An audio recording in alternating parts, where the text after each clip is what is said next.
नमस्ते। मैं रवि कुमार मीणा आज आपको राजनीति विज्ञान के अंतर्गत पाठ्य पुस्तक के बारे में बताऊंगा। पाठ्य पुस्तक हमारी साथी होती है और ये हमको जीवन में बहुत कुछ सिखाती है।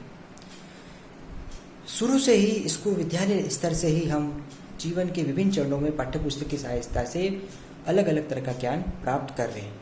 आज हम जिस स्थिति में आज खड़े हैं उसमें पाठ्य पुस्तकों का हमारे बहुत बड़ा योगदान है। तो यहाँ पर हम पाठ्य पुस्तक को जानेंगे कि पाठ्य पुस्तक है क्या, इसकी क्या विशेषताएं होती है और एक बीएड छात्र दीपिका को पाठ्य पुस्तक की समीक्षा किस तरह से करनी चाहिए। तो आइए हम जानते हैं इसके बारे में। जैसा कि लिखा है, ज्ञानार्जन की प्रक्रिया में पाठ्य पुस्तकों का बहुत अधिक महत्व है। ज्ञानार्जन यानी ज्ञान को अर्जित करना, हमारे ज्ञान को बढ़ाना, और हम हमारे ज्ञान को बढ़ाने में पाठ्य पुस्तकों का बहुत अधिक महत्व समझते हैं। पाठ्य पुस्तकों के माध्यम से छात्र विभिन्न विद्वानों के संचित विचारों को ग्रहण करने की योग्य हो जाता है। जैसा कि सभी को पता है, पाठ्य पुस्तक में एक विचार नहीं होते, बहुत सारे विचार होते। बहुत से विचारों को सम्मिलित कर पाठ्य पुस्तक का निर्माण किया जाता है। तो हम विभिन्न विचारों को जानकर हमारे ज्ञान को अच्छे से ग्रहण कर सकते हैं।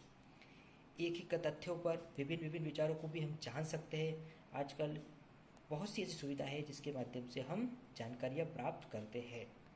प्रोफेसर बार तथा बर्टन ने भी कहा है, पाठ्य पुस्तक हमारे देश में शिक्षा का एक महत्वपूर्ण अंग है। इस बात को हम नकार नहीं सकते कि शिक्षा का जो बेस है वो पाठ्य पुस्तक ही है। कितनी भी तकनीकी आ जाए, टेक्नोलॉजी आ जाए, लेकिन पाठ्य पुस्तक का स्थान कोई नहीं ले सकता। तो इसलिए हम इसकी इम्पोर्टेंस को बहुत अधिक अच्छे से मानते हैं। दूसरी बात है, क्रॉनबेक ने कही है, शैक्षिक चित्रों का केंद्र बिंदु पाठ्य पुस्तक है। शैक्षिक चित्र यानी कि एजुकेशनल जो भी पिक्चर्स होते हैं, यानी कि पिक्चर्स का मतलब यहाँ पे जो भी जीवन संबंधित जो भी या जानकारियाँ होती हैं, उन सब का केंद्र बिंदु कौन है? पाठ्य पुस्तक है। इसमें विभिन्न पहलुओं को शामिल किया गया है। इस तरह से हम पाठ्य पुस्तक का यहाँ पर अर्थ समझ रहे। अब हम इसकी विशेषताओं को जानते हैं, जानने की कोशिश करेंगे पाठ्य पुस्तक की विशेषताएं। अब कौन कौन सी इसकी विशेषता, इसके बारे में जानेंगे। सबसे पहली विशेषता यहाँ पर आवश्यकताओं की पूर्ति। पाठ्य पुस्तक की बहुत बड़ी है कि आवश्यकताओं की पूर्ति। हमको क्या चाहिए, हम क्या प्राप्त करना चाहता है, उन आवश्यकताओं की पूर्ति पाठ्य पुस्तक से होती है। हमको सारी जानकारी पाठ्य पुस्तक से मिलती है। तो आप इस बात को नकार नहीं सकते कि हमारे जीवन की सारी आवश्यकता होती है, जो हमारा लक्ष्य होता है, जो हम प्राप्त करना चाहते हैं, वो सारी बातें हम पाठ्य पुस्तक से प्राप्त करते हैं। सेकेंड बात यहाँ पर कही गई है, जानकारी तर्क संगत और क्रमबद्ध। पाठ्य पुस्तक में जानकारी होती है बिल्कुल तर्क संगत होती है, सही होती है और क्रमबद्ध रूप से हमको प्रदान की जाती है। एक चरण में, जैसे कि पूर्व में प्राइमरी लेवल से लेकर अपर प्राइमरी, मिडिल और हायर सेकेंडरी तक की जो जानकारी होती है, हमको शुरू से ही मतलब हमको निम्न स्तर से उच्च स्तर की ओर ले जाया जाता है। हम सामान्य ज्ञान से जटिल ज्ञान की ओर आगे बढ़ते हैं। पाठ्य पुस्तक में चित्र, मानचित्र, रेखांकनों का अंकन होता है। जहाँ जरूरत होती है वहां पर चित्र भी होते हैं। इतिहास के अंतर्गत, भूगोल के अंतर्गत जहाँ जरूरत होती है वह चित्र, भूगोल मानचित्र, और आपको पता है कि जैसे गणित वगैरह में जहाँ जरूरत होती है वहां पर ग्राफ्स वगैरह इन सब का यूज होता है। कुछ महत्वपूर्ण बातों को वहां पर अंडरलाइन किया जाता है और उसको इंगित किया जाता है। तो पाठ्य पुस्तक में इन सब बातों का ध्यान रखा जाता है। चौथी विशेषता है समस्याओं का समाधान। जो समस्याएं होती है उनका समाधान पाठ्य पुस्तक से होता है। जहाँ हमको लगता है कि हमको कोई समस्या हो रही है, हम किताबों को छानते हैं और किताबों से उन समस्याओं को दूर करने का प्रयास करते हैं। पाठ्य पुस्तकों का जो विस्तृत संग्रह है, आपको पता है लाइब्रेरीज होती है, हम लाइब्रेरी में जाते हैं और तरह तरह की पाठ्य पुस्तकों के माध्यम से जानकारी को प्राप्त करते हैं और हमारी समस्याओं को दूर करते हैं। विधि अनुसार, जब पाठ्य पुस्तक की बात आ रही है तो विधि को हम दूर नहीं कर सकते। पाठ्य पुस्तक में मेथड्स का भी मिलन या शामिल किया जाता है। मेथड्स कौन से होने चाहिए, किस अनुसार होने चाहिए, इन सब बातों का ध्यान रखा जाता है। एकता और शांति की भावना। पाठ्य पुस्तक में एकता और शांति की भावना होती है। चाहे राष्ट्रीय स्तर पर हो या अंतर्राष्ट्रीय स्तर पर हो, हम पाठ्य पुस्तकों से इस बात पर ध्यान देते हैं। जैसा कि आप सभी जानते हैं कि आज अंतर्राष्ट्रीय स्तर पर जो वैश्विक महामारी फैली हुई है, इस वैश्विक महामारी में भी एक देश दूसरे राष्ट्र की कैसे सहायता कर रहा है, यही बात है कि हमको इन सब बातों का ज्ञान है। हम अपनी जो स्वार्थ भावना उसमें लीन न रहकर हम सभी के हित की कामना करते हैं और पूरा एक राष्ट्र या अंतर्राष्ट्रीय स्तर पर सभी लोग एकजुट होकर इस बीमारी को दूर करने की भावना में जुटे हुए हैं। तो कहीं ना कहीं एकता और शांति हमको पाठ्य पुस्तक से मिल रही है। अब हमने पाठ्य पुस्तक के बारे में जाना, इसकी विशेषताओं के बारे में जाना। अब आप जानोगे पाठ्य पुस्तक की समीक्षा, यानी कि इसकी समीक्षा कैसे की जाती है। आप बीएड छात्र देविका हो, आप शिक्षक बनोगे, स्कूल में जाओगे तो आपको पता होना चाहिए कि कोई भी पाठ्य पुस्तक होती है क्या वो प्रमाणित है, सही है, क्या उसमें उसको जो शामिल किया गया वो उस स्तर के अनुसार सही है कि नहीं। इन सब बातों का ध्यान रखा जाता है।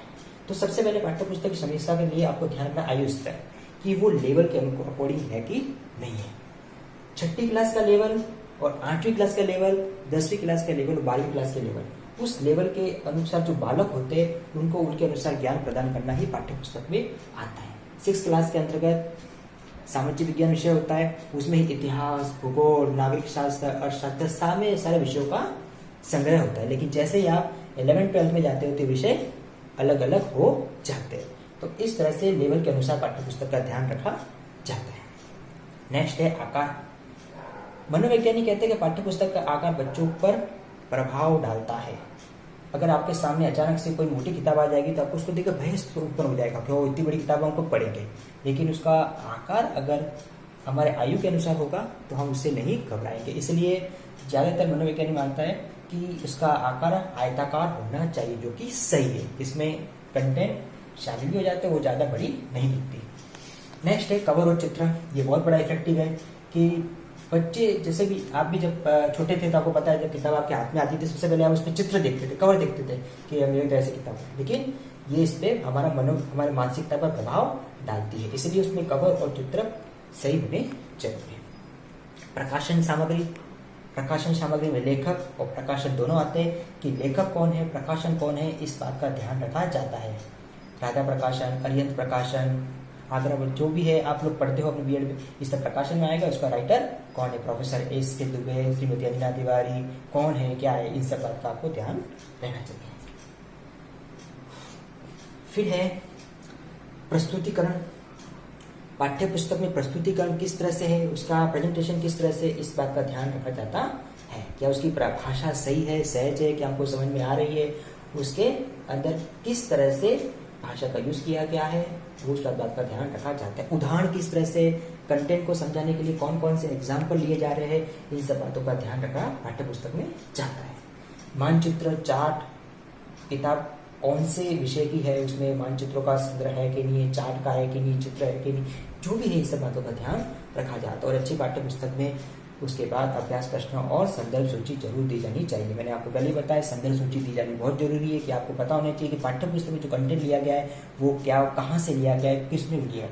अगर बिना संदर्भ सूची जाने उस पाठ्य पुस्तक में भी कंटेंट मिलता है तो वो एक अपराध में आता है। इसलिए कोई भी कंटेंट को देने से पहले हमको संदर्भ सूची देनी चाहिए। तो आज हमने पाठ्य पुस्तक के बारे में और उसकी समीक्षा के बारे में जाना है।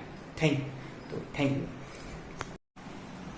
तो आप लोगों का गृह कार्य है पाठ्य पुस्तक की विशेषताओं को समझाते हुए इसकी समीक्षा को बताइए। आपको उसकी विशेषताएं बतानी है और उसकी समीक्षा कैसे की जाती है इसके बारे में आपको बताना